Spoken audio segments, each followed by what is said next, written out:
Face à la bande, votre rendez-vous politique.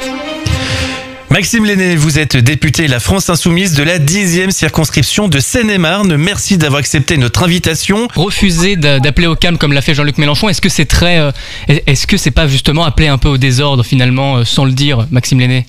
Ce que vous savez, les députés insoumis en général, ils connaissent assez bien les habitants des quartiers populaires. On les rencontre régulièrement et on n'a pas attendu les événements de la semaine dernière pour y aller.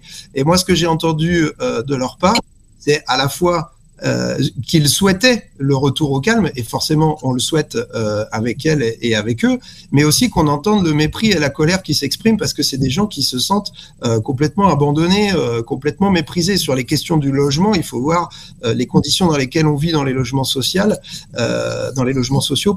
alors que les loyers sont beaucoup plus chers qu'on ne pourrait l'imaginer dans un logement social.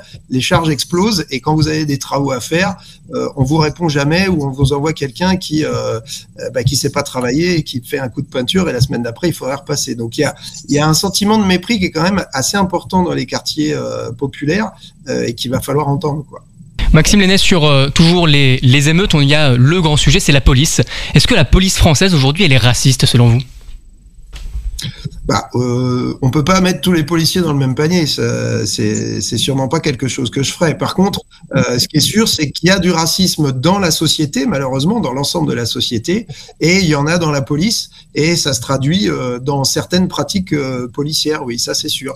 Je lisais à l'instant que on parle de Naël, mais on ne parle pas de Al-Hussein Camara, un jeune homme de 19 ans qui s'est fait tuer au mois de juin, pareil, sur un contrôle policier. Il avait le malheur de conduire une voiture à 4 heures du matin, et sans doute le malheur d'être noir, et simplement il s'en allait au travail parce qu'il vient d'avoir un CAP de cuisinier. Il était très investi dans son club de foot. Voilà, je sais pas quel était son autre tort, peut-être de pas avoir été filmé au moment de l'interpellation.